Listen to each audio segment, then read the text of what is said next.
Oscar Wilde was one of the wittiest people on earth.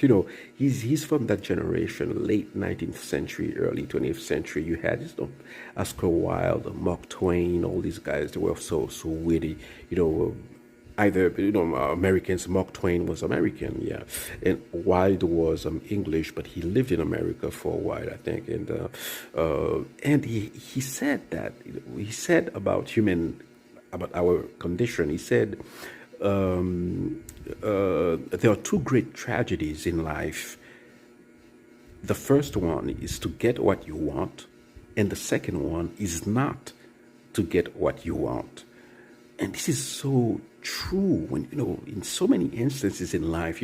Think about that time, you thought you were unhappy in city A, and that, if you moved to city B, everything would be happy. You would find the love of your life. You would, everything, you would have lots of friends, a great social life, and you move to city B, and first few weeks, first few months, it's great, but afterwards you realize that you are not any happier than you were in city A.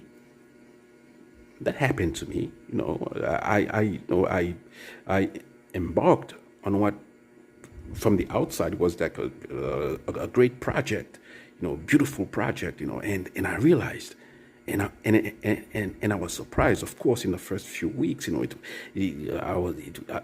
was elated. I was just so happy, and then after a few months, I realized that I'm not any happier than I was before I embarked on that project. And what this shows about human happiness is that it's a platitude, but platitudes sometimes they are true. It's that it's how it's all in your mind. You can be in the worst situation and you are happy. You can be in a concentration camp and you're happy.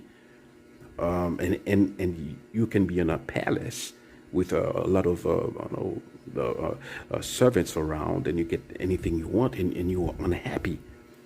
A lot depends on your mindset. Yeah, it's not nothing exterior. It's gonna make you happy. You may feel some pleasure for a little while, you may feel elated for a few weeks, and then afterwards, your